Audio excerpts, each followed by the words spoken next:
سورۃ الکہف بسم اللہ الرحمن الرحیم الحمدللہ الذی انزل علی عبدہ الکتاب ولم یجعل لہ عوجا۔ یہ پوائنٹ میں نوٹ کرا چکا ہوں کہ آخری آیت کیا تھی؟ قل الحمدللہ، کہو قل حمد اللہ کے لیے ہے۔ یہ آخری آیت تھی سورہ بنی اسرائیل کی، اور سورہ کہف کی آیت شروع ہو رہی ہے الحمدللہ الذی، گویا کہ اس حکم کی تعمیل جو ہے اس سے آغاز ہو رہا ہے اس سورہ مبارکہ کا۔ اس کو میں نے کہا تھا یہ انٹر لاکڈ ہیں دونوں صورتیں جو ہیں، جیسے آتا ہے تورات میں کہ حضرت یعقوب اپنے بھائی عیسو کی ایڑیاں پکڑے ہوئے تولد ہوئے، یہ جڑواں پیدا ہوئے تو دو بھائی عیسو اور یعقوب۔ عیسو بڑے تھے، یعنی بڑے اس معنی میں جو بھی ہوتے ہیں جڑواں، ان میں جو پہلے جس کی ولادت ہو جائے وہ بڑا ہوتا ہے، چاہے 2 منٹ کا فرق ہو 5 منٹ کا فرق ہو۔ تو اس کی ولادت کے بعد پھر حضرت یعقوب کو عقب کہتے، پیچھے کو، پیچھے آنے والا یعقوب، اس لیے ان کا نام پڑ گیا ہے کہ یہ پچھلا ہے۔ جو پہلا تھا وہ عیسو تھا، عیسو کے بارے میں کچھ معلوم نہیں ان کی اولاد وغیرہ کدھر گئی، بہرحال وہ ایک علیحدہ بحث ہے۔ تو اسی طریقے سے یہ سورہ کہف جو ہے گویا کہ سورہ بنی اسرائیل کی ایڑیاں پکڑے ہوئے قرآن مجید میں وارد ہو رہی ہے۔ اس میں آپ دیکھیے الحمدللہ الذی انزل علی عبدہ، وہی اللہ تعالیٰ نے اللہ کے اپنے رسول کی جو نسبت ہے اس کو عبد کے نمایاں کیا ہے، کتاب نازل کی ولم یجعل لہ عوجا، اور اس میں کوئی کجی نہیں رکھی، قیما، سیدھی، ٹھیک ٹھیک، روشن، مبین، لینذر بأسا شدیدا۔ اب یہ ہے لفظ جو بہت زیادہ غور کرنے کے قابل ہے۔ اس کتاب کے حضور پر نزول کے مقاصد میں سے ایک یہ بھی ہے خبردار کر دیں ایک بہت بڑی آفت سے۔ ویسے باسن جب واحد آتا ہے تو عام طور پر اس کے معنی جنگ ہوتے ہیں، جب جمع میں آتا ہے تو سختی، مصیبت، بھوک، فاقہ، یہ سارے بأسا۔ آیت البر میں بھی ہم نے پڑھا والصابرین فی البأساء والضراء وحین البأس۔ باسا جب جمع میں آیا ہے تو فقر و فاقہ، تکلیف، مصیبت، اور حین الباس جنگ کے وقت۔ تو ان دونوں کو ذہن میں رکھیے، بہت بڑی آفت، بہت بڑی آفت، بہت بڑی آفت ایک تو ہے دجالی فتنے کی، دجال، المسیح الدجال جو آنے والا ہے، جس کے بارے میں حدیث میں آتا ہے کہ کوئی نبی اور رسول ایسا نہیں گزرا جس نے اپنی قوم کو دجال کے فتنے سے آگاہ نہ کیا، اور پوری انسانی تاریخ میں دجال کے فتنے سے بڑا کوئی فتنہ نہیں، اور وہ ہر بندہ مومن کے امتحان کے لیے کڑا ترین جو ہے مرحلہ آ جائے گا، سخت ترین امتحان اس کا لیا جائے گا۔ تو یہ جو سختی ہے اس کی خبر دیتے ہوئے یہ سورہ مبارکہ نازل ہو رہی ہے، اور خاص طور پر اسے باسن اگر جنگ کے معنی میں لیں تو الملحمۃ العظمیٰ، کتاب الملاحم، جو کہ آپ دیکھیں گے احادیث کی کتابوں میں پورا باب ہے کتاب الملاحم، اور اس کا تعلق بھی دجال کے ساتھ ہے، کیونکہ پھر دجال ہی کو قتل کریں گے حضرت مسیح علیہ السلام نازل ہو کر۔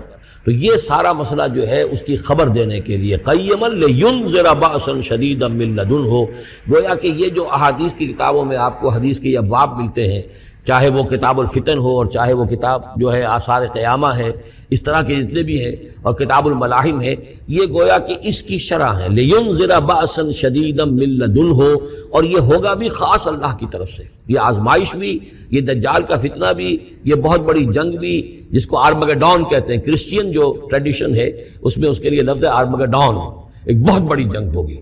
ڈکشنری میں بھی آپ دیکھیں گے کہ خیر اور شر کی قوتوں کے درمیان اس دنیا کے خاتمے سے پہلے ایک بہت بڑی جنگ ہو رہی ہے جس کا نام آرمگڈون ہے۔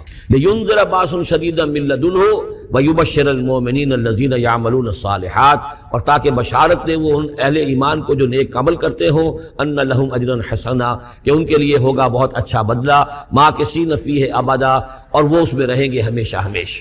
یہ جو دجالی فتنہ ہے اس کے ساتھ ایک خاص مناسبت ہے سورہ مبارکہ کی۔ احادیث میں آتا ہے کہ دجالی فتنے کے اثرات سے بچنے کے لیے اس سورہ مبارکہ سے ذہنی اور قلبی رشتہ مفید ہے، اس کی تلاوت کرتے رہنا، خاص طور پر جمعے کے روز پوری سورہ کہف، ورنہ یہ کہ کم سے کم اس کی ابتدائی اور آخری آیات ان کی بڑی اہمیت ہے۔ دجالی فتنہ اصل میں کیا ہے سمجھ لیجئے کہ ایک تو ہے دجالی فتنہ بالعموم، دجل کہتے ہیں فریب کو، جیسے کہ کوئی نبی نہیں ہے، وہ اس نے فریبی لبادہ اوڑھ لیا، نبوت کا دعویٰ کر رہا ہے، وہ دجال ہے۔ تو اس طرح کی تو حضور نے فرمایا ہے کہ 30 دجال پیدا ہوں گے، انہی میں سے ایک ہمارے زمانے کے اندر جو ہے یہ غلام احمد قادیانی بھی تھا، وہ دجال تھا، جس نے کہ اعلان کیا کہ میں نبی ہوں جبکہ وہ نبی نہیں تھا، تو فریبی بنا ہوا، جس نے کہ ملمہ اپنے اوپر چڑھایا ہوا ہے۔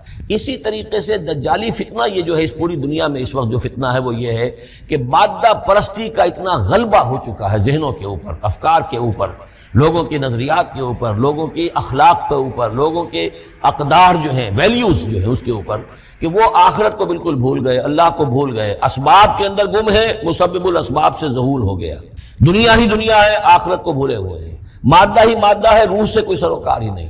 یہ ہے بالعموم جس کا نام دجالی فتنہ ہے کہ حقیقت کے اوپر پردہ پڑا ہوا ہے، آخرت پر دنیا کا پردہ پڑا ہوا ہے۔ یہ دنیا جو ہے در حقیقت کیا ہے؟ وَمَا الْحَيَاةُ الدُّنْيَا إِلَّا مَتَاعُ الْغُرُورِ، یہ دھوکے کا سامان ہے۔ اصل زندگی کو اس نے ڈھانپا ہوا ہے، ہم نے یہ سمجھ لیا کہ زندگی یہی ہے، اسی کے لیے بھاگ دوڑ محنت صبح و شام، اسی کے مستقبل کی فکر ہے، لیکن اصل زندگی اس کی کوئی فکر ہی نہیں۔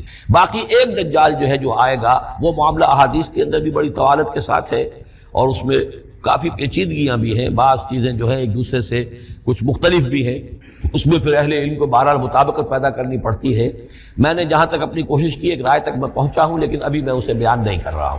بہرحال دجالی فتنے کی خبریں موجود ہیں بہت شدت کے ساتھ، اور اس صورت کا پڑھنا جو ہے اس میں بہت مفید ہے۔ اس صورت کے مضامین کا دجالی فتنہ بالعموم سے کیا تعلق ہے وہ تو اس ہم دورہ ترجمہ دوران کے اس کے دوران بھی آپ کو معلوم ہو جائے گا، لیکن اس کے جو خاص بڑے مباحث ہیں، خاص طور پر یہ کہ ایک ہمارے بہت بڑے عالم گزرے ہندوستان میں اس صدی کے آغاز میں، مولانا مناظر حسن گیلانی، انہوں نے اس میں باقاعدہ کتاب لکھی ہے، آپ کو مل جائے گی بازار میں بھی، اصحاب کہف کے جو کا معاملہ سورہ کہف کے مباحث ہیں ان کے۔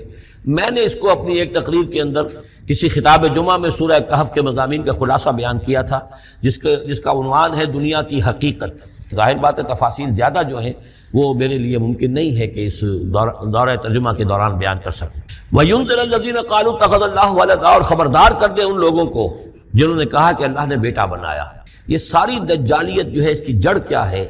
مسیحیت، جو موجودہ مسیحیت ہے، جو حقیقت میں مسیحیت نہیں ہے، پالزم ہے، جس کی بنیاد تثلیث پر ہے کہ اللہ کا بیٹا بنا دیا حضرت مسیح علیہ السلام کو، اور انہیں کفارہ بنا دیا تمام جو بھی مان لے ان کو ان کے گناہوں کا، پیش کی معافی ہے ان کے گناہوں کی جو حضرت مسیح پر ایمان لے آئے، اور نمبر 3 شریعت ساقط کر دی، اور نمبر 4 سارا اختیار جو ہے وہ پوپ کے ہاتھ میں دے دیا گیا کہ تم جو چاہو جس چیز کو چاہو حلال کرو، جس چیز کو چاہو حرام کر دو۔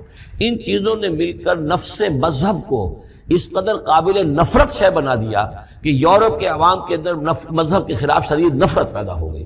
چنانچہ اس کے بعد جب مسلمانوں کے زیر اثر وہاں پر علم پھیلا ہے، ہسپانیہ کی یونیورسٹیوں سے علوم اور فنون جو ہیں یہ فرانس اور اٹلی اور جرمنی کے نوجوان آتے تھے، اور وہاں آ کر وہ قرطبہ اور غرناطہ اور طلیطلہ کی یونیورسٹیوں سے پڑھ کر جاتے تھے، تو ان کے زیر اثر جو ایک ریفرمیشن شروع ہوئی، اصلاح مذہب، اور ایک رینائسنس، تحریک احیاء العلوم، وہ جو اصل تو تحریک تھی اس بات کی کہ انسان علم کی طرف دوبارہ رجوع کرے، لیکن یہ کہ وہ علم جب آگے بڑھا ہے تو وہاں پہ عیسائیت کے خلاف جو رد عمل تھا اس کی وجہ سے اس میں مذہب کی دشمنی جو ہے اس تحریک کے اندر خود بخود شامل ہو گئی۔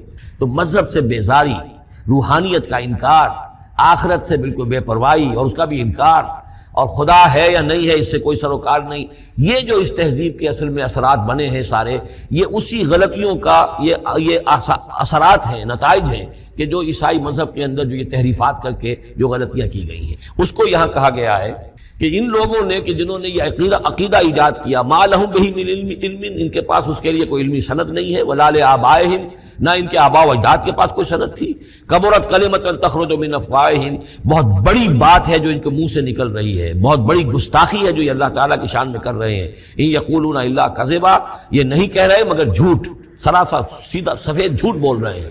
فلعلک باخع نفسک علی آثارہم، تو اے نبی شاید کہ آپ اپنے آپ کو ہلاک کر لیں گے ان کے جو اثرات پڑنے والے ہیں، عیسائیت کے اس غلط عقیدے کے جو نتائج برآمد ہوئے ہیں، جب یہ نتائج ظاہر ہوں گے تو وہ اتنے سنگین ہوں گے، فلعلک باخع نفسک، کہ ان کے احساس سے اور ان کے ادراک سے شاید کہ آپ اپنے صدمے سے اپنے آپ کو ہلاک کر لیں۔ ان لم یؤمنوا بہذا الحدیث اسفا، اگر یہ لوگ اس حدیث پر، اس قرآن پر، یہ بات جو بتائی جا رہی ہے اس پر ایمان نہ لائے، اس پر ایمان نہ لائے، اپنے اس غلط عقیدے پر قائم رہے، اس غلط مذہب کو انہوں نے برقرار رکھا، تو اس کا جو رد عمل ہوگا نوع انسانی پر، اور اس سے تاریخ انسانی اور انسانی ثقافت جس غلط رخ پر پڑے گی، جو دجالیت کا فتنہ اسے جنم لے گا، ان تمام چیزوں کے اثرات سے شاید آپ کو اتنا صدمہ ہو کہ فلعلک باخع نفسک علی آثارہم ان لم یؤمنوا بہذا الحدیث اسفا انا جعلنا ما علی الارض زینۃ لہا، ہم نے زمین کے اوپر جو کچھ ہے اسے اس کا گہنا بنا دیا ہے، بناؤ سنگھار بنا دیا ہے، زینت بنا دیا ہے۔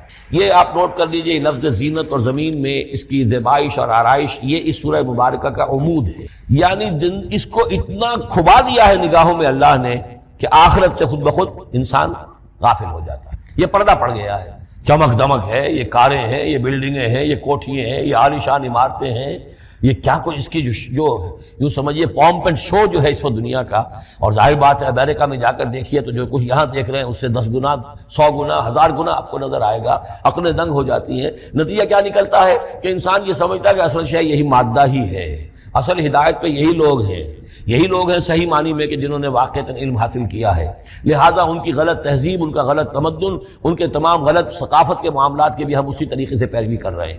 یہ سارا مسئلہ جو ہے وہ اس لیے ہے کہ یہ چمک دمک دنیا کی جو زیبائش اور آرائش اس سے ہم متاثر ہیں۔ انا جعلنا ما علی الارض زینۃ اللہ، جو کچھ زمین کے اوپر ہے اسے ہم نے اسے اس کے لیے بناؤ سنگھار بنا دیا، لنبلوہم، تاکہ ہم آزمائیں ان کو، ایہم احسن عملا، کون ہے ان میں سے اچھے عمل کرنے والا۔ یعنی اب یوں دیکھیے وہ شعر جو ایک ہے، اگرچہ ذرا تھوڑا سا شان باری تعالیٰ کے اعتبار سے تو شاید اتنا مناسب نہ ہو، لیکن یہ کہ مفہوم کو ادا کرتا ہے کہ رخ روشن کے آگے شمع رکھ کر وہ یہ کہتے ہیں ادھر آتا ہے دیکھیں یا ادھر پروانہ جاتا ہے۔ ایک طرف ذات باری تعالیٰ ہے اور ایک طرف یہ دنیا ہے، اس کی چمک دمک ہے۔ اب یہ پروانہ جو ہے یہ انسان، اس کا امتحان ہے، آیا یہ اللہ اور آخرت کی طرف جا رہا ہے یا دنیا کی طرف اور دنیا کی زیبائش اور آرائش کی طرف جا رہا ہے۔ جو زیبائش اور آرائش کی طرف چلا گیا وہ گیا، وہ تباہ و برباد ہو گیا، فقط خسر خسرانا مبین۔ اور جس نے اس دنیا کی زیبائش اور آرائش اس سے منہ موڑ کر وہ جو حقیقت جو اصل حسن ازلی ہے اللہ تعالیٰ کا اور اس کا جو جلال اور کمال ہے اور جو آخرت کی نعمتیں ہیں ان کو اختیار کر لیا، وہ کامیاب ہو گیا۔ تو امتحان اتنا ہی ہے کہ رخ روشن کے آگے شمع رکھ کر وہ یہ کہتے ہیں ادھر جاتا ہے دیکھیں یا ادھر پروانہ آتا ہے۔ وَإِنَّا لَجَاعِلُونَ مَا عَلَيْهَا صَعِيدًا جُرُزًا، اور یہ کہ جو کچھ بھی اس پر ہے ہم ایک وقت آئے گا کہ اس کو بنا کر رکھ دیں گے جیسے کہ میدان جس میں سے کہ فصل کاٹ لی گئی ہو۔ جب قیامت ہوگی کیا ہوگا یہاں پر اسی زمین کو، نہ یہاں پہ کوئی وہ پہاڑ رہ جائیں گے کوٹ کوٹ کر چپٹی کر دی جائے گی، نہ یہ آپ کے پاس جو ہیں وہ اسکائی اسکریپرز رہ جائیں گے، نہ یہ اعلیٰ شان عمارتیں ہوں گی، کچھ نہیں ہوگا۔ یہ سب برابر ہوگا جیسے کہ کسی کھیت کے اندر فصل کاٹ دی جاتی ہے تو اب وہ پڑا ہوتا ہے ویران۔ وَإِنَّا لَجَاعِلُونَ مَا عَلَيْهَا صَعِيدًا جُرُزًا، ہم اسے کر کے چھوڑیں گے ایسا کھیت کہ جہاں پر چورا پڑا ہوا ہو، صرف بچا کھچا جو ہے وہ اس کا توڑی کا اور کچھ نہ ہو۔ ام حسبت ان اصحاب الکہف والرقیم کانوا من آیاتنا عجبا، اب یہاں سے اصحاب کہف کی بات شروع ہو رہی ہے، کیونکہ پوچھوایا تھا یہودیوں نے اصحاب کہف کون تھے۔ کیا تم سمجھتے ہو کہ اصحاب الکہف والرقیم، رقیم جو ہے ان کی تختی تھی ایک جس کے اوپر ان کے حالات لکھ کر جو ان کے ایک جو کہف تھی ان کی غار جو تھی اس کے اوپر لگا دی گئی تھی، تو انہیں اصحاب الکہف بھی کہتے ہیں، اصحاب الرقیم بھی کہتے ہیں، یہ دونوں انہیں ایک ہی گروہ کے نام ہیں۔ کیا وہ تمہارے خیال میں ہماری بڑی عجیب آیات میں سے تھا؟ یعنی واقعتاً بات تو غیر معمولی تھی، لیکن حقیقت میں ہمارے ہاں تو ہماری تخلیق میں، ہماری صنائی میں اس سے ہزاروں گنا زیادہ عجیب باتیں ہوتی ہیں، ہمارے لیے تو وہ کچھ ہے ہی نہیں کسی بھی درجے میں، تم سمجھتے ہو کہ شاید وہ بہت بڑی بات ہے۔ یہ سابق کہف کا جو قصہ ہے، اب میں سمجھتا ہوں کہ پورے وثوق کے ساتھ ہم کہہ سکتے ہیں کہ یہ قصہ کیا تھا۔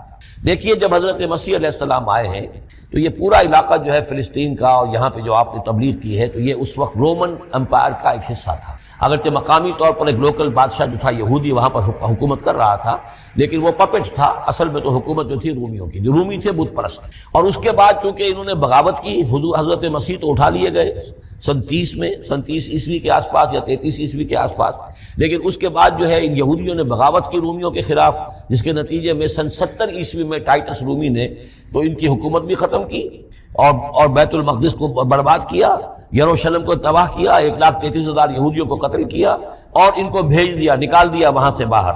اس وقت کا معاملہ یہ ہے کہ اب کوئی اکے دکے جو بھی رہ جاتے تھے یہاں پر، کوئی یہودی یا عیسائی، یہودیوں کو تو نکال دیا، عیسائی رہ گئے، لیکن عیسائیوں پر بھی بہت ظلم ہوتا تھا۔ یہ موحد تھے، حضرت عیسیٰ کے ماننے والے، وہ بت پرست تھے۔ تو اس زمانے میں کہیں بادشاہ کوئی تھا ڈیسیس یا دقیانوس جس کو کہتے ہیں، اس کے زمانے میں کچھ جو عیسائی تھے حضرت عیسیٰ پر ایمان رکھنے، آج کے عیسائیوں پر قیاس نہ کیجیے، جو نصارہ تھے حضرت عیسیٰ کو ماننے والے جو موحدین تھے، ان میں سے کچھ نوجوانوں کی پیشی ہوئی بادشاہ کے دربار میں۔ انہوں نے کہا کہ تم اپنے نئے دین سے اگر باز نہیں آؤ گے، اتنے دن کی مہلت تمہیں دی جا رہی ہے تو تمہیں سولی چڑھا دیا جائے گا، بس مہلت دی جا رہی ہے، جاؤ غور کر لو، سوچو۔ ان لوگوں نے آ کر سوچا کہ اب نہ تو ہمارے لیے یہ ممکن ہے کہ ہم مقابلہ کر سکیں، چلو کسی غار میں چھپ جاتے ہیں، دیکھیں اللہ تعالیٰ کیا کرتا ہے ہمارے لیے۔ وہ ایک غار میں جا کر چھپے ہیں، اور غار میں جا کر چھپے ہیں تو اللہ نے انہیں وہاں پر سلا دیا، موت تاری نہیں کہ سلا دیا۔ اللہ کروٹ بھی بدلواتا رہا، ان کے لیے سارا کچھ بندوبست کیا، اللہ کی قدرت میں تھا۔ حضرت عزیر کو 100 برس کے لیے مار دیا تھا، موت کے بعد ان کو دوبارہ زندہ کر دیا۔ لیکن یہ کہ ان کا معاملہ یہ ہے کہ ان کو وہاں پر جو ہے تقریباً 300 برس یہ وہاں پر پڑے رہے اس غار کے اندر۔ غار کی شکل کچھ خاص ایسی تھی کہ ادھر آنا جانا لوگوں کا تھا ہی نہیں، اور یہ ہے جو موجودہ ترکی کے علاقے میں شہر ایفسس ہے، اس کے آس پاس ہیں اس طرح کے غار، جیسے ایجنٹا کے غار ہندوستان کے مشہور ہیں، ایسے ہی وہاں بھی غاروں کا سلسلہ ہے، اور ہیں بھی وہ ایسے کہ ان کے دہانے جو ہیں وہ ہیں شمال کی جانب، تو دھوپ ان میں براہ راست نہیں جاتی، صرف یہ کہ ریفلیکٹڈ لائٹ تو آتی ہے لیکن یہ کہ براہ راست دھوپ نہیں جاتی، تو ایک طرح کا اندھیرا سا اس کے اندر ٹوائی لائٹ جسے آپ کہہ لیں وہ رہتا ہے سارا دن۔ وہاں پر یہ 300 برس تک سوتے رہے۔ اس 300 برس کے عرصے میں یہ ہوا کہ رومن امپائر جو ہے اس نے خود عیسائیت اختیار کر لی۔ 300 عیسوی کے اندر کانسٹنٹائن جو تھا ایمپرر وہ عیسائی ہو گیا، اب پوری امپائر جو عیسائی ہو گئی۔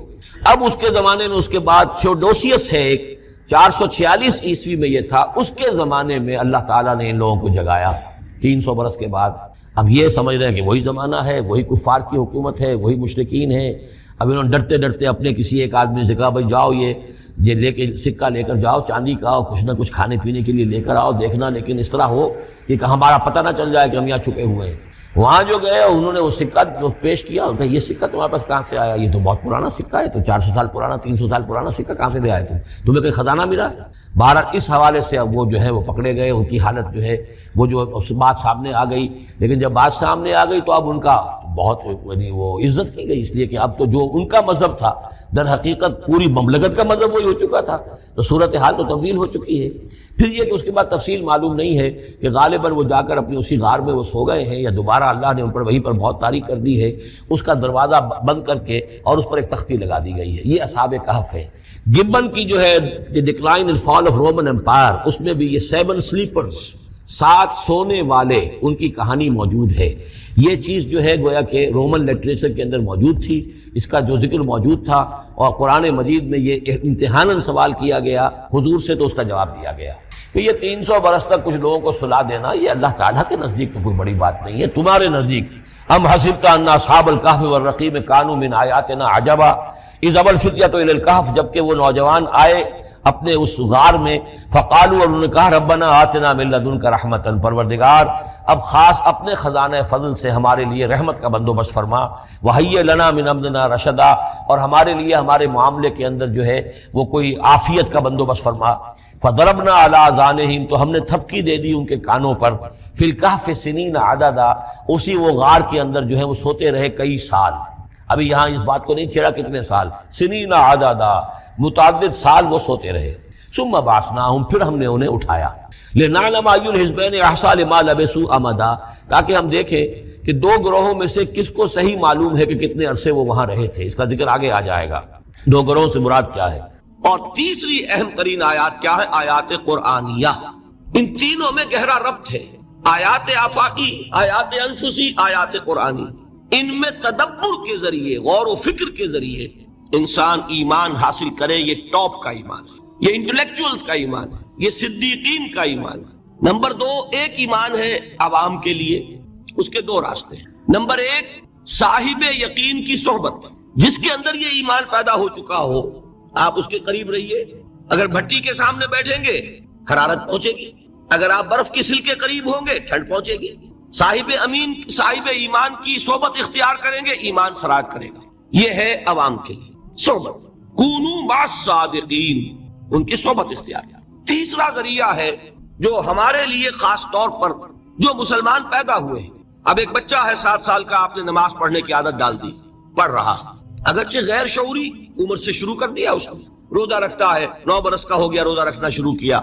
یہ اعمال جو ہیں ان سے بھی ایک یقین پیدا ہوتا ہے، جیسے یقین سے عمل پیدا ہوتا ہے ایسے ہی عمل سے بھی یقین پیدا ہوتا ہے۔ جب مداومت کرتے رہیں گے اس پر تو اس سے بھی ایک یقین کی کیفیت انسان میں پیدا ہو جائے۔ سورہ حجرات میں جو بحث آئی ہے اس کے آخر میں یہی ہے کہ اے نبی، یہ بدو جو دعوے دار ہیں ایمان کے، یہ آپ پر احسان دھر رہے ہیں، یمنون علیک ان اسلموا قل لا تمنوا علی اسلامکم بل اللہ یمن علیکم ان ہداکم للایمان ان کنتم صادقین۔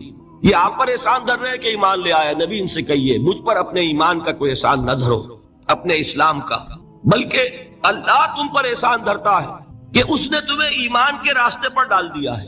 جب اسلام پر آ گئے ہو تو عمل کرتے رہو گے، ان تطیعوا اللہ ورسولہ، اگر عمل کرتے رہو گے تو اس عمل کے ذریعے سے بھی تمہارے اندر ایمان پیدا ہو جائے گا۔ تو یہ تین راستے ذہن میں رکھیے، جو عوام ہے غور و فکر، سوچ بچار، اس کی صلاحیت نہیں یا مواقع نہیں، ان کے لیے یہ دو راستے ہیں، یقین بذریعہ عمل اور یقین بذریعہ صحبت۔ یہاں سے اٹھا رہے ہیں لوگوں کو، بار بار یہیں آ جاتے ہیں، یہاں پر لیکن نا ان کو دقت ہوتی، یہاں پہ کوئی صاحب پہلے سے روک دیا کرے نا جو بعد میں گڑبڑ ہوتی ہے۔ تو ایک ایمان ہے انٹلیکچوئلز کا، صدیقین کا، جن کو قرآن کہتا ہے اولو الالباب الذین یعقلون ان فی خلق السماوات والارض واختلاف اللیل والنہار لآیات لأولی الالباب، ہوش مندوں کے لیے، عقل مندوں کے لیے، غور و فکر کرنے والوں کے لیے، اصحاب دانش و بینش کے لیے ہماری کائنات میں ہماری نشانیاں ہیں، غور کرو اور ہمیں پہچانو، خود اپنے اندر جھانکو اور ہمیں پہچانو، اور ہماری یہ آیات جو ہیں ہمارے کلام کی، اس کی آیات جو ہیں ان میں وہ ایمان رچا بسا ہوا ہے، ان پر غور کرو، غوطہ زنی کرو، قرآن میں ہو غوطہ زن ہے مرد مسلمان۔ یہ ہے ٹاپ کا ایمان، یہ ہے اصل وہ ایمان کہ جو مطلوب ہے۔ اب باقی حضرات جو ہیں ان کے قریب رہیں گے، ایمان حاصل کر لیں گے، اور جو اعمال اللہ نے بتائے ہیں ان پر عمل کرتے رہیں گے، ایمان حاصل۔ اب دوسری بات کی طرف آئیے، نفاق سے کیسے بچا جائے، اس کے لیے بھی تین عمل ہیں۔ پہلی چیز، اور دو چیزیں تو وہ ہیں کہ جو سورہ منافقون ہی کے دوسرے رکوع میں بیان ہوگی۔ پریونشن کیسے ہوگی، بچو گے کیسے؟ دوام ذکر، اللہ کو یاد رکھو، یا ایھا الذین آمنوا لا تلہکم اموالکم ولا اولادکم عن ذکر اللہ ومن یفعل ذلک فاولئک هم الخاسرون۔ دل کو غفلت میں مت آنے دو، دل غافل ہوگا شیطان کا ڈیرا بن جائے گا۔ وہ دوام ذکر میں، البتہ یہ ذہن میں رکھیے کہ دوام ذکر کا ذریعہ کیا ہے، اس میں مغالتے ہیں لوگوں کو، جو سب سے بڑا ذکر ہے اس کو بھولے ہوئے ہیں، اور جو تیسرے چوتھے نمبر کا ذکر ہے اس کو سمجھ بیٹھے ہیں کہ بس یہی ذکر ہے۔ سب سے بڑا ذکر، مجسم ذکر قرآن ہے، الذکر انا نحن نزلنا الذکر وانا لہ لحافظون۔ وہ الذکر کون سا ہے؟ قرآن۔ اسی کو فرمایا، میں نے وہ آیت سنائی تھی کہ لوگ تنزیہ کہتے تھے، یا ایھا الذی نزل علیہ الذکر انک لمجنون، حضور سے مخاطب ہو کر کہتے ہیں فلاں جس کے اوپر کے اس کے خیال کے مطابق ذکر نازل ہوا ہے، ہم تو تمہیں پاگل سمجھتے ہیں۔ وہاں بھی لفظ کیا ہے؟ الذکر۔ تو معلوم کیا ہوا؟ انا انزلنا الیک الذکر لتبین للناس ما نزل الیہم، یہ الذکر ہے۔ تو اس سے بڑا ذکر کوئی نہیں۔ تلاوت قرآن، تدبر قرآن، غور و فکر قرآن کا، قرآن کو یاد کرنا، اس پر میرا کتاب چاہے مسلمانوں پر قرآن مجید کے حقوق، اب تو یہاں شاید کوئی کتاب موجود نہیں رہی ہے، بہرحال اگر آپ کو ضرورت ہوتی ہے پاکستان سے منگا لیتے ہیں، ہر شے پڑھیے، انشاءاللہ آ جائے گی چیز۔ نمبر دو، ذکر کیا ہے؟ اقیم الصلاۃ لذکری، نماز کو قائم کرو میری یاد کے لیے۔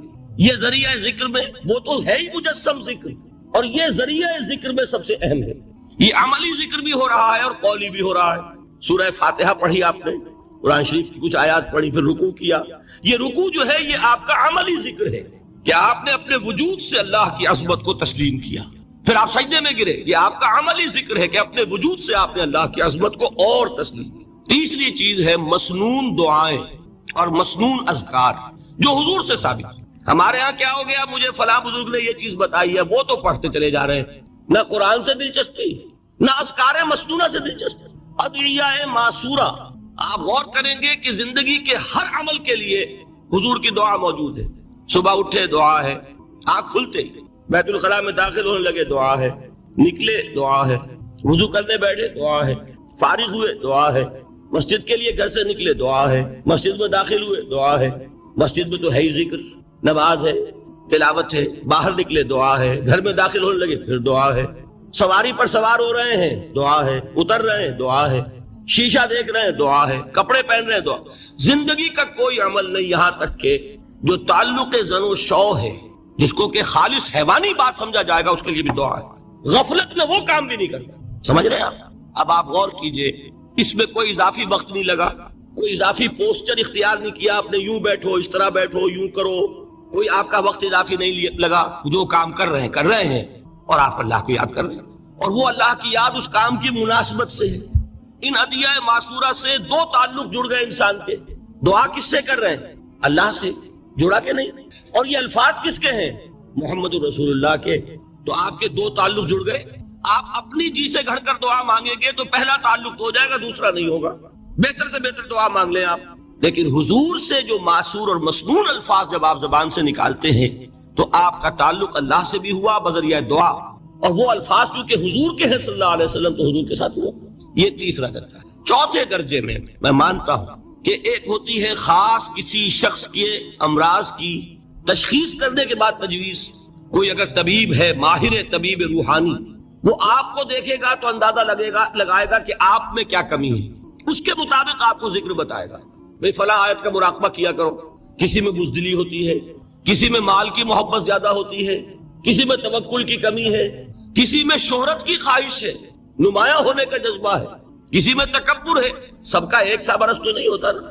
تو یہ در حقیقت اندھے کی لاٹھی سے نہیں چلنے والی بات، یہ تو ماہر کا کام ہے کہ وہ تجویز کرے کہ تمہارے لیے خاص طور پر ذکر۔ در حقیقت ہمارے جو یہ سلسلے تھے سلوک کے، یہ بڑے ماہر ہوتے تھے، یہ لوگ بڑے ماہر اطباء تھے۔ یہ جو علم نفسیات ہے اس کے ہمارے صوفیاء سے بڑھ کر کبھی کوئی عالم گزرا ہی نہیں دنیا میں۔ فرائیڈ کیا ہے اور ایڈلر کیا ہے اور یونگ کیا ہے، بچے ہیں۔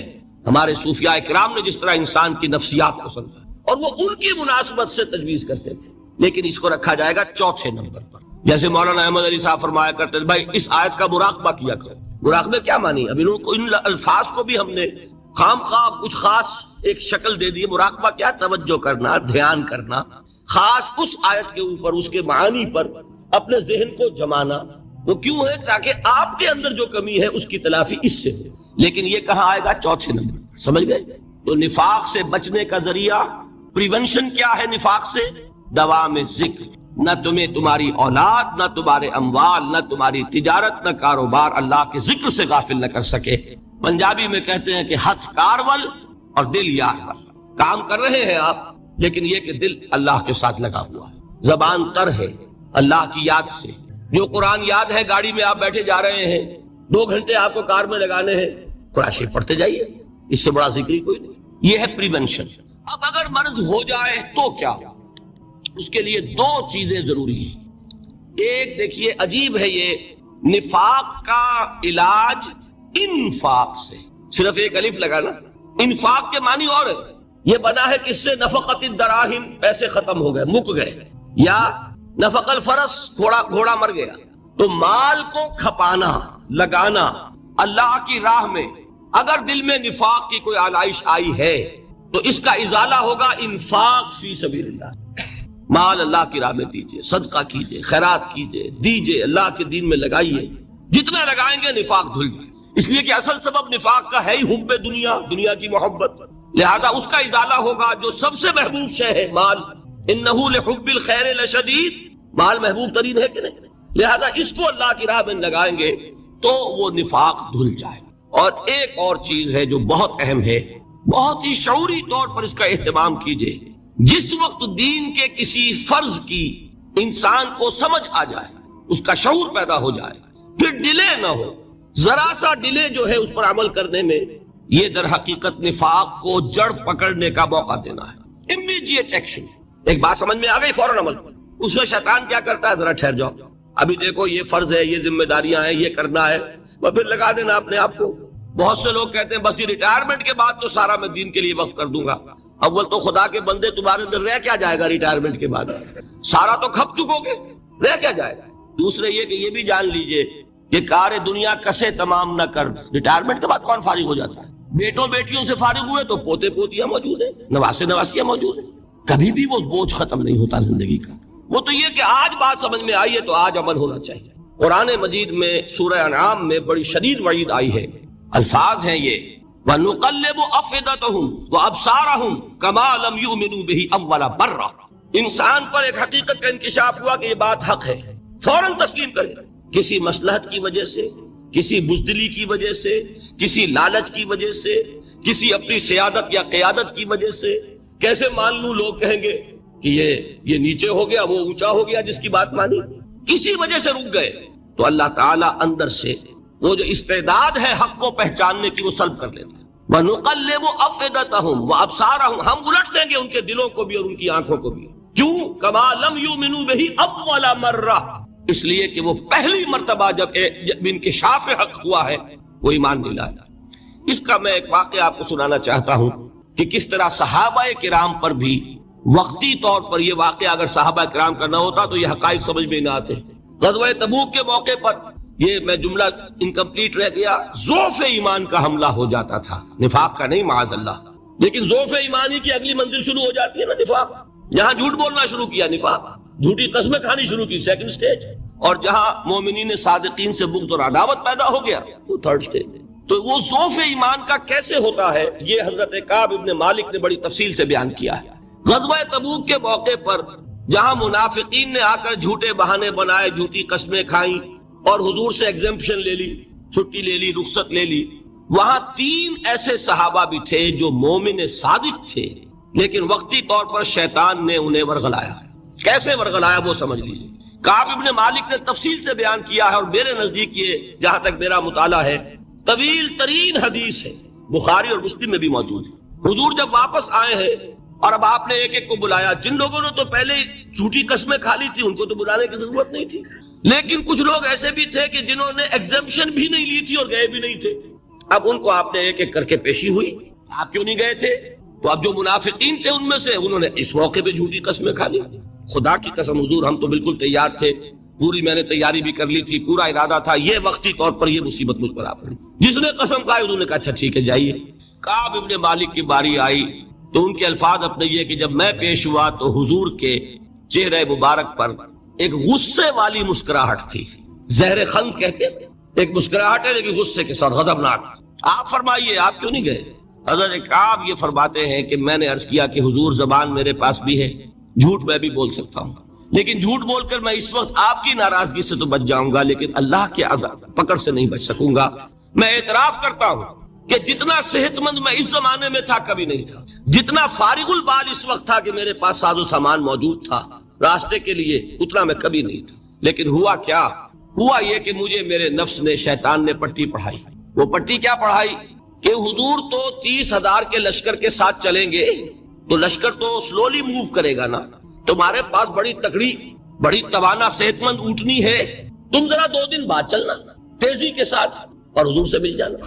بس یہ تاخیر کارواں. تو انہیں خیال آیا کہ ابھی 2 دن گھر کی ٹھنڈی چھاؤں ہے، میں یہاں پہ جو آرام ہے وہ کر لوں. مجھے جگر کا شعر یاد آیا ہے کہ تپتی راہیں مجھ کو پکاریں، دامن پکڑے چھاؤں گھنیری. ایک طرف فرض کی پکار ہے، اس میں تو ظاہر بات ہے کہ وہ تپتی راہیں ہیں. لا تنفروا فی الحر سنا چکا ہوں آیت. یہاں گھر میں، نخلستان میں، کھجوروں کی چھاؤں میں، اہل و عیال میں یہ ٹھنڈی چھاؤں جو ہے یہ پکڑ رہی ہے. بھائی 2 دن ٹھہر کے چلے جانا، ٹھیک ہے، کوئی نیت میں خرابی نہیں نا. اس کے بعد پھر جب ابھی 2 دن اور ٹھہر جاؤ، یہ تو بڑا لمبا سفر ہے، ذرا تیز اور دوڑ لینا.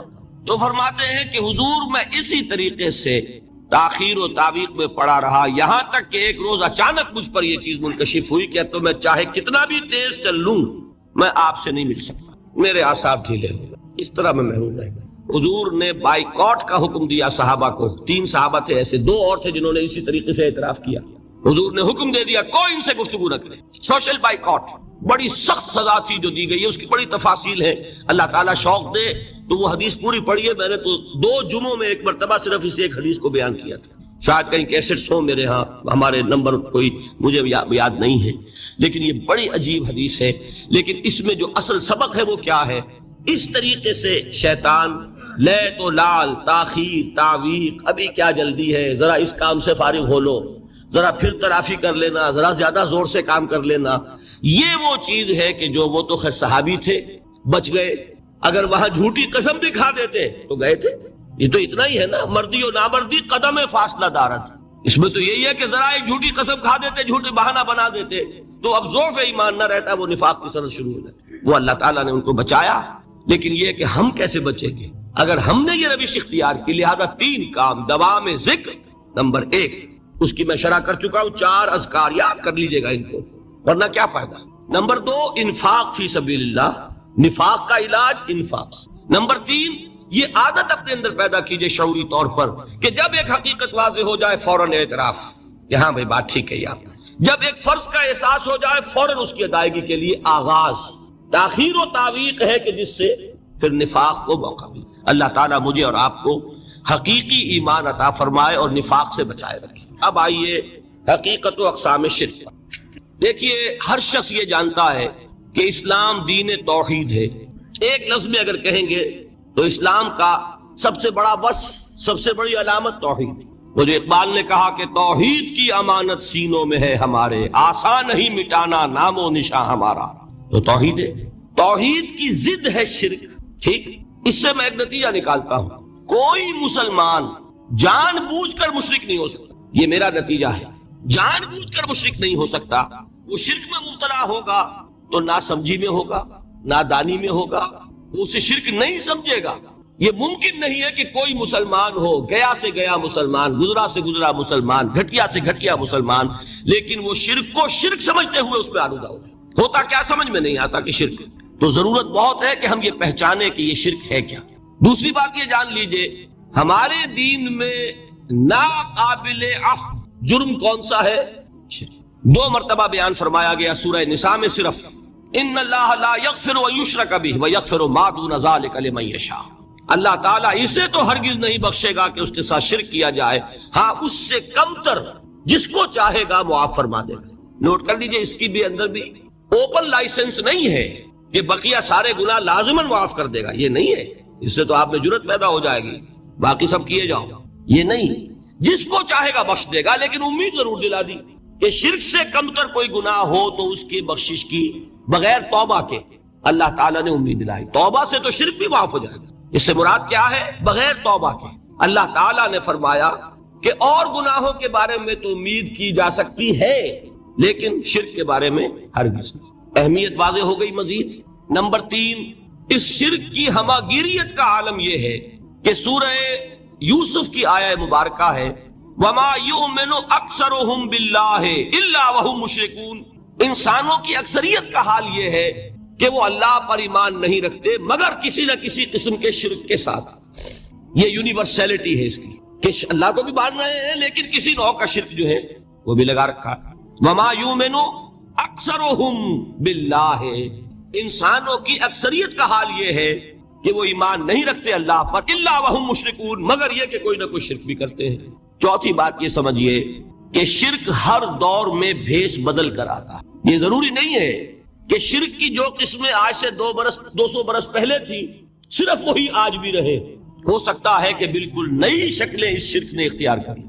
اس سے کیا نتیجہ نکلا کہ اگر اجتہادی بصیرت نہیں ہوگی تو ہو سکتا ہے کہ ایک شخص جو ہمارے سابق علماء نے لکھ دیا کہ یہ چیز شرک، یہ چیز شرک، یہ چیز شرک، یہ چیز شرک، آج سے 500 برس پہلے کا انسان بڑے سے بڑا عالم دین اپنے زمانے کے شرک کو پہچان کر تو لکھ سکتا ہے، اس سے تو آپ بچ رہے ہیں۔ امام ابن تیمیہ نے اس کو شرک قرار دیا، اس کو شرک قرار دیا، اس کو شرک قرار دیا، کوئی شخص ہے جو اس سے تو بچ گیا۔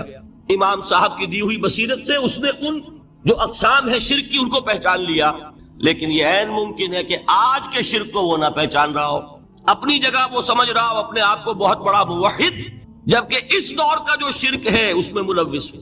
اس کو میں نے کہا ہے کہ اس شرک کے بارے میں بڑی اجتہادی بصیرت کی ضرورت ہے۔ فارسی کا ایک شعر ہے، بڑا پیارا شعر ہے، بہر رنگے کے خواہی جامہ می پوش، من انداز قدت رامی شناسا۔ اپنے محبوب سے کہہ رہا ہے شاعر کہ تم جس طرح کا چاہو لبادہ اوڑھ لو، میں تمہیں تمہارے قد سے پہچان لوں گا۔ کتنا ہی چھپا لو اپنے آپ کو، کیسے ہی لباس بدل لو، بہر رنگے کے خواہی جامہ می پوش، من انداز قدت رامی شناسا، میں تمہارے قد سے تمہیں پہچان۔ یہ اگر بصیرت نہ ہو کہ شرک کو اس کے قد سے پہچان سکیں آپ، اس کے لیے ضرورت ہے اصولوں کی۔ دیکھیے جس طرح الجبرا کے اصول ہوتے ہیں، فارمولا ہے، فارمولا ہاتھ میں آ گیا، مسئلے حل کرتے چلے جا رہے ہیں، آپ اپلائی کرنے کی دیر ہے فارمولے کے۔ اگر آپ نے صرف گنتی کر کے کسی زمانے کے شرک وہ تو سمجھ لیے، لیکن وہ بصیرت باطنی حاصل نہیں ہوئی، اجتہادی بصیرت، وہ اصول ہاتھ میں نہیں آئے کہ جس سے آپ پہچان سکیں، تو ہو سکتا ہے کہ اس دور کے شرک کو آپ نہ پہچان سکیں۔ اس کے لیے ضرورت ہے کہ اصل اصول ہاتھ میں آ جائیں تاکہ اصولوں کو اپلائی کریں۔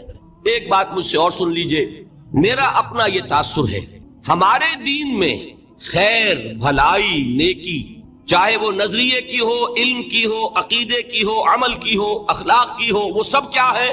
وہ توحید ہی کے شجرہ طیبہ کی شاخیں ہیں۔ اور شر، برائی، گمراہی، خیالات کی ہو، نظریات کی ہو، علم کی ہو، عقیدے کی ہو، عمل کی ہو، اخلاق کی ہو، سب کے ڈانڈے شرک کے شجرہ خبیثہ سے ملتے ہیں۔ اس شجرہ خبیثہ کے برگوبار ہے جو بھی برائی ہے عمل کی یا علم کی، اور اس شجرہ طیبہ کے برگو بار ہیں جو بھی خوبی ہے عمل کی یا کی، یہ میرا تاثر ہے۔ اور جب تک اس انداز میں وہ آپ کو اندرونی رشتے ظاہر نہیں ہوں گے، آپ پر منکشف نہیں ہوں گے، وہ اجتہادی بصیرت جو ہے پیدا نہیں ہو سکے۔ اب آئیے ایک اور بات دیکھیے، شرک میں اور الحاد میں کیا فرق ہے، یہ بھی ہم نہیں سمجھتے۔ الحاد مادہ پرستی وہ کیا ہے؟ ایتھیزم، کسی بھی خدا کا انکار۔ ہمارے آج کے دور کی سب سے بڑی گمراہی یہ ہے۔ شرک کیا ہے؟ خداؤں کو ماننا، یہ کیا ہے؟ تھیزم ہے، لیکن پولی تھیزم ہے۔ توحید کیا ہے؟ مونو تھیزم ہے، ایک خدا کا ماننا۔ لیکن شرک کے اندر ایک اور حقیقت کو پہچان لیجئے، شرک میں ہمیشہ ٹاپ پر ایک خدا کو مانتے ہیں، باقی سارے خدا نیچے ہوتے ہیں، اوپر جا کر وہ توحید ہوگی ہمیشہ۔ کوئی مشرکانہ نظام ایسا نہیں ہے جو ٹاپ پر جا کر توحید نہ بن جائے۔ دیکھیے ہندو دیویاں دیوتا بے شمار، لیکن مہادیو وہ بھی کیا دو ہیں؟ مہادیو وہ تو ایک ہے۔ انگریزی میں گاڈز گاڈیسز، لیکن وہ چھوٹے جی سے لکھے جائیں گے، چھوٹے جی سے لکھے جانے والے gods and goddesses. Roman mythology ہو، گریک مائتھولوجی ہو، ان دیویوں دیوتاؤں کے نام ہی آپ نہیں یاد کر سکتے، لیکن گاڈ بڑے جی سے وہ ایک ہے کہ نہیں؟ ٹاپ پر جو ہے وہ ایک ہے، اس کو وہ بھی مانتے ہیں کہ اومنی پوٹنٹ، اومنیشنٹ، اومنی پریزنٹ، علی کل شیء قدیر، بکل شیء علیم، ہر جگہ موجود، وہ تو ایک ہی ہے، وہ تو کیپٹل جی سے لکھا جائے گا۔ باقی اس کے نیچے فوج ہے دیویوں کی، دیوتاؤں کی، خداؤں کی اور خدانیوں کی، وہ گاڈز اینڈ گاڈیسز ہیں۔ عرب میں کیا تھا؟ میں نے پہلے آپ کو وہ دو مثالیں دے دی ہیں، تیسری اور ایران کی لے لیجئے، خیر کا خدا اور شر کا خدا، اور ایک یزداں ایک اہرمن، ٹھیک، سنویت ہو گئی نا، دو خداؤں کو مانا، لیکن وہی ہے جو خدائے گاں، خداؤں کا خدا، اس کو ایک ہی مانتے ہیں۔ یہی معاملہ عرب میں تھا، اللہ وہ ایک ہی تھا ان کے ہاں۔ قرآن میں آتا ہے ان سے پوچھئے وَلَئِن سَأَلْتَهُم مَّنْ خَلَقَ السَّمَاوَاتِ وَالْأَرْضَ لَيَقُولُنَّ اللَّهُ، جب ان سے کہا جاتا ہے کہ کس نے پیدا کیا آسمان اور زمین کو، یہ فوراً کہیں گے اللہ نے۔ فَأَنَّىٰ يُؤْفَكُونَ، تو یہ ماننے کے بعد کدھر جا رہے ہیں؟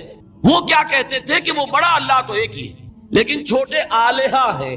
آلہہ اور اللہ میں وہی فرق ہے جو کیپٹل جی کا گاڈ اور چھوٹے جی سے گاڈز اینڈ گاڈیسز، وہی فرق ہے کہ جو مہادیو اور دیویوں اور دیوتاؤں میں ہے، وہی وہاں تھا۔ اللہ وہ ایک اور سپریم، سب سے بالا تر، اس سے اوپر کوئی نہیں، تخلیق میں اس کا کوئی ساجی نہیں، لیکن اس نے کچھ آلہہ ہیں جنہیں کچھ اختیارات تقسیم کیے ہوئے، کچھ اس کے لاڈلی ہستیاں ہیں جو سفارش کر سکتی ہیں۔